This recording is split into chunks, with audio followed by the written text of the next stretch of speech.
по детскому труду, то есть министерство как уполномоченный орган по защите проводит определенную работу. Имеется в виду, есть, согласно в Кодексе о детях, понятие детей, находящихся в трудной жизненной ситуации.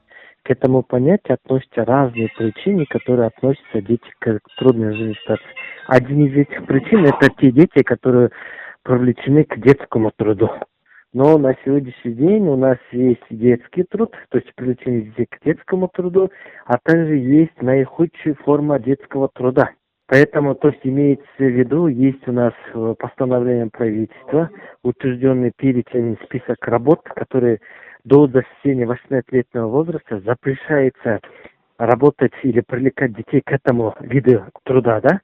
И если эти дети привлекаются к запрещенному списку труда, то на этих работодателей привлекается уже уголовная ответственность согласно законодательству Кыргызской Республики.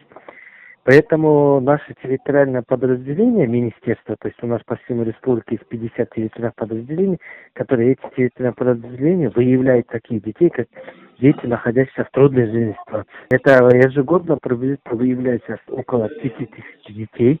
Из 5000 детей на прошлом году выявлено 33 случая, когда дети привлеклись то есть, к детскому труду. И из этих 33 случаев, один случай это те ребенок, который привлекли к наихудшей форме детского труда.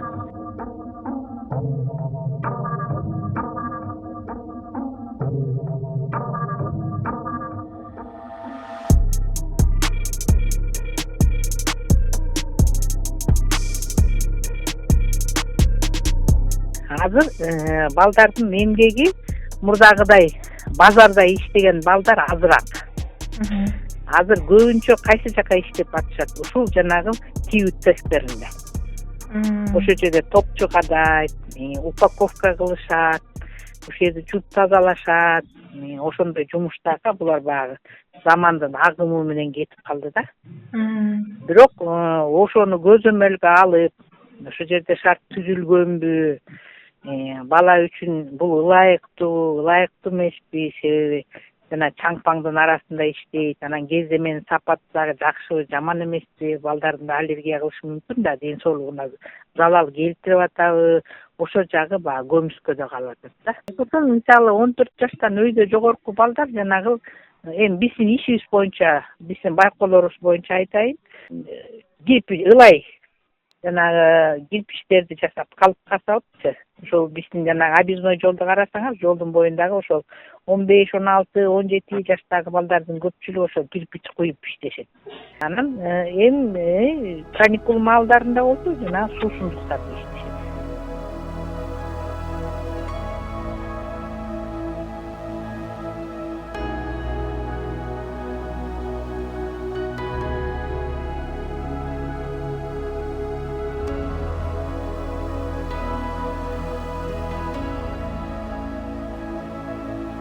Бедность, она, конечно же, существенным образом влияет и на рост детского труда. И можно сказать, что вот детский труд, который сегодня есть у нас, сейчас не только дети, подростки там, да, старше 14 лет, сейчас дети от 14 до 18 лет, многие работают уже, это уже это очень видно, да. Но сейчас стали работать дети также младшего школьного возраста, даже 6-летние, да, 7-летние, 8-летние сейчас вместе со своими старшими братьями ходят по улицам, продают различную мелочь, предлагают различные там услуги.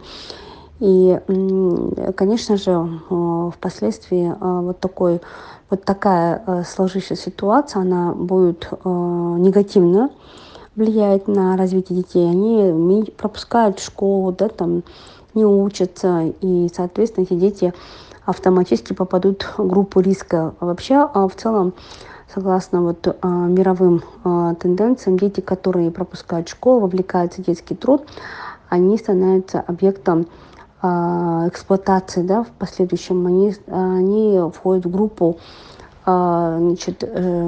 группу людей, которые могут стать жертвой насилия и эксплуатации, и совершения противоправных действий в отношении них. Поэтому надо в части того, чтобы нам этот детский труд остановить или смягчить, скажем, удары детского труда, очень важно, чтобы со стороны государства везде у нас были службы, такие партнеры, да, службы поддержки семьи, детей, которые находятся в трудной жизненной ситуации.